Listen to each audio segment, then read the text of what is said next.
människor som brukar måla med kol. Så då fick jag en idé om att man måste ju kunna måla med sot också. Så här har jag gjort ett litet experiment. Jag tog lite sot från min vedspis. Och så skulle jag blanda det här med lite vatten för att få någon slags bläck. Men sot är ju fett. Så jag tillsätter en droppe diskmedel för att få det att blanda sig med vattnet. Jag kom nämligen ihåg att man brukar göra så ibland med rödfärg för att det ska fästa bättre på hala ytor. Så jag blandar ihop det här. Det tar en liten stund. Men sen har vi en liten svart sörja.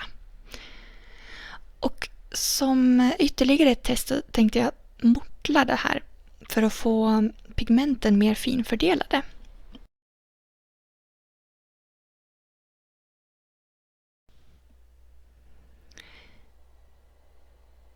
Sådär, nu har jag 2 olika varianter. Den första här är en mortlad variant. Och så har vi en omortlad sörja. Så ska vi testa bägge två och se om det blir någon skillnad. Mortlad till vänster och omortlad till höger. Och här kommer min kompis Arne som avbryter det första filmningsförsöket här. Så jag börjar om när han har somnat. Det jag gör här är att testa hur de olika varianterna blir på pappret. Jag hade ju en slags förväntan om att den här till vänster skulle vara lite svartare eftersom jag har mortlat pigmenten där.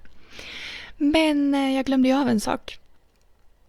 Jag mätte aldrig hur mycket vatten eller hur mycket sot jag hade i mina byttor. Och man ser ganska tydligt att den till höger är ju svartare. Och det är ganska otroligt hur djup färg det blir. Bara lite sot, vatten och diskmedel. För att inte det här ska smeta av sig så är det viktigt att du fixerar målningen med någonting. Jag använder själv fixativ. Sådär. Det var allt för den här veckan. Så ses vi nästa måndag.